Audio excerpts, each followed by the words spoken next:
I hadn't planned to visit Bilal's office that day. It was a humid Thursday afternoon, and I happened to be in the area running errands. Bilal had been my closest friend since college, and we'd often joked about how dull office life had made him. So I decided to surprise him with biryani from our favorite roadside stall, just like old times.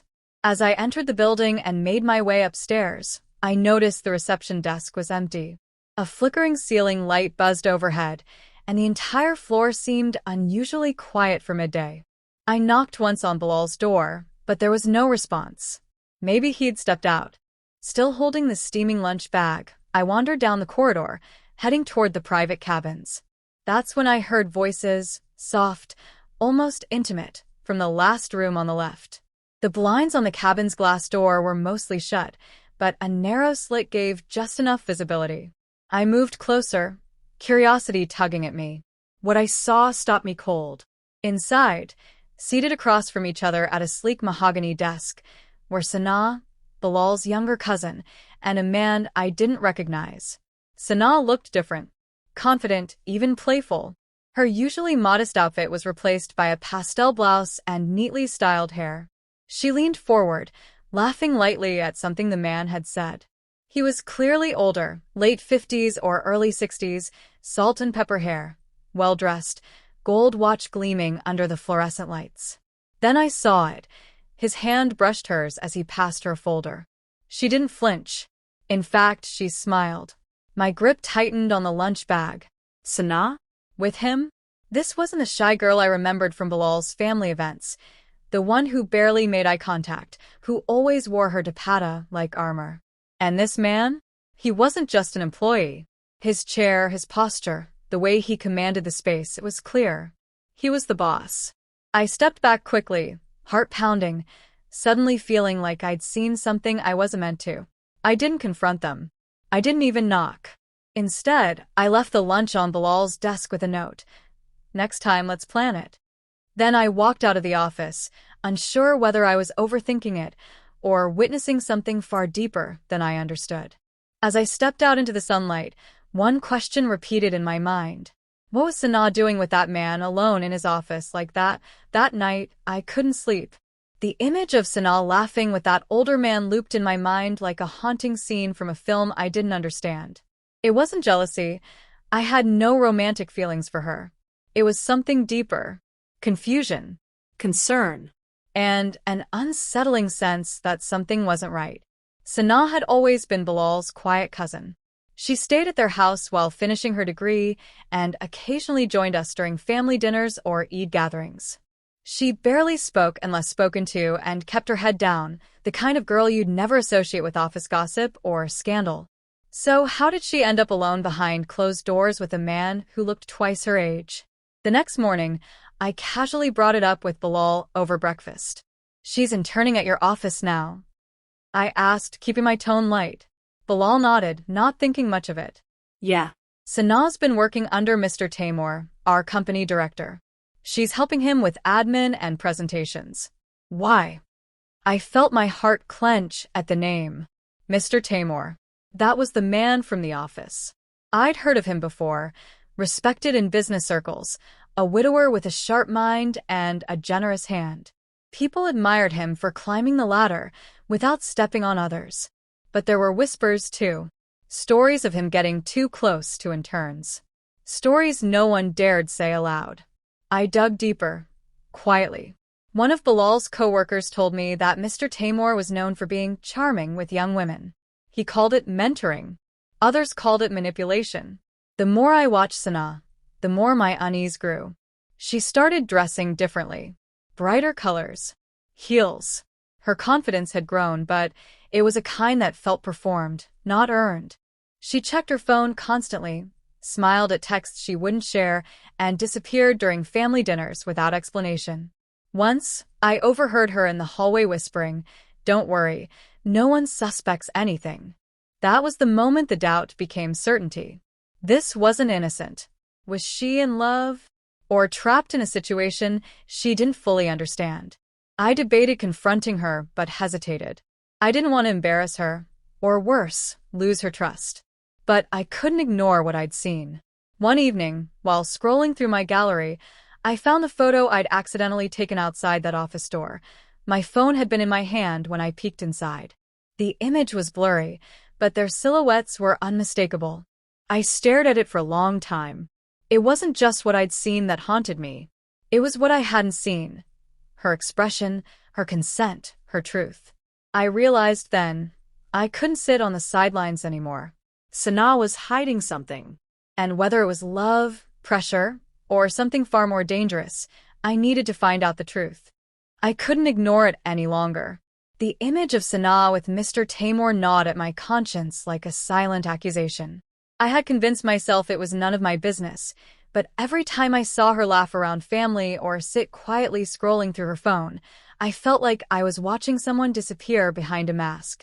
So I went to see her. She was staying in Bilal's guest room.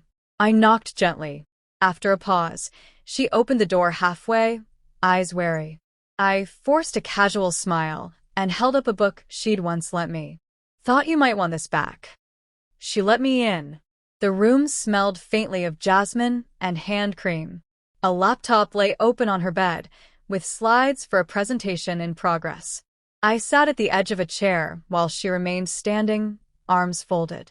I saw you at the office last week, I said calmly. Her body stiffened, but she said nothing. I didn't mean to intrude. I came to surprise Bilal and, well, I saw you in Mr. Taimur's office. She looked down, then slowly met my eyes. So? I blinked. Sanaa, what's going on? She exhaled sharply, then sat on the edge of the bed. Her voice was low, almost rehearsed. He's not what you think. Mr. Taimur, he respects me. He listens. He believes in me. I didn't expect the emotion in her voice. You're saying you're in a relationship? She nodded.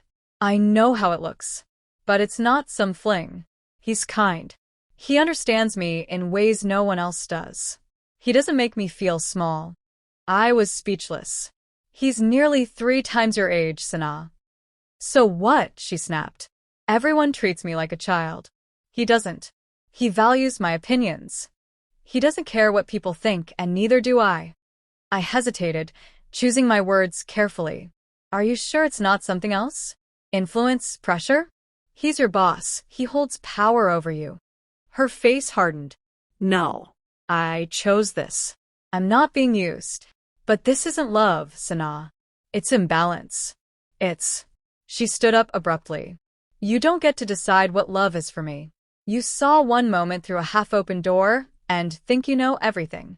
Her words cut deeper than I expected. I stood too, silent. I had come here hoping to pull her out of something dark, but now I wasn't sure if she was even reaching for help. I just wanted to make sure you're okay, I said finally. I'm more than okay, she replied coldly. And you don't need to protect me. I left, her door closing behind me with quiet finality. But I didn't feel reassured. She wasn't okay.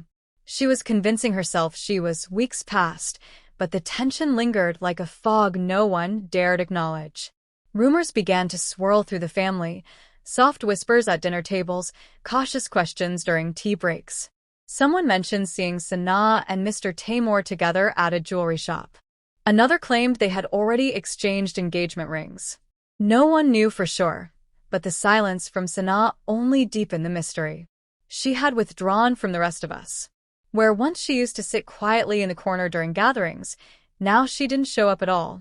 Bilal said she had moved into a separate apartment closer to the office. Her decision had caused a rift in the family. Some were angry, others embarrassed, but most simply confused. Then one day, I saw her again. It was at Bilal's sister's engagement. Sanaa walked in late, draped in a lavender sari and minimal jewelry. She looked elegant, composed. From a distance, she might have passed for someone happy. But when I caught her eyes, just for a second, I saw something else. A tiredness, a dullness that shimmered beneath the surface. We didn't speak that night, but the silence between us said more than words ever could. A few days later, we crossed paths again, this time by accident. I was at a bookstore when she walked in alone. She smiled faintly when she saw me and, for reasons I still don't fully understand, came to sit across from me at the small in-store cafe. I thought you hated me now, she said softly, stirring her coffee. I never hated you, I replied. I just didn't understand. She nodded, eyes distant. You were right about some things, but not all. I waited. He did propose. I said yes, she continued. Not because I was pressured. I needed security. A future I could predict. Love doesn't always look like fireworks. Sometimes it's a locked door you choose to walk through because the hallway behind you is even darker. I listened, not judging, but the ache in my chest wouldn't leave. You think I betrayed myself, she added quietly. No, I answered after a pause. I think you settled for something that looked like safety, but feels a lot like loneliness. She didn't reply. She didn't have to. As she stood to leave, I realized this was the last real conversation we'd ever have. The girl I once knew was gone.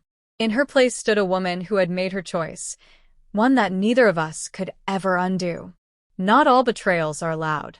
Some happen quietly behind office doors, in the name of love that asks too little and takes too much. And sometimes, the person betrayed is the one looking back at you in the mirror.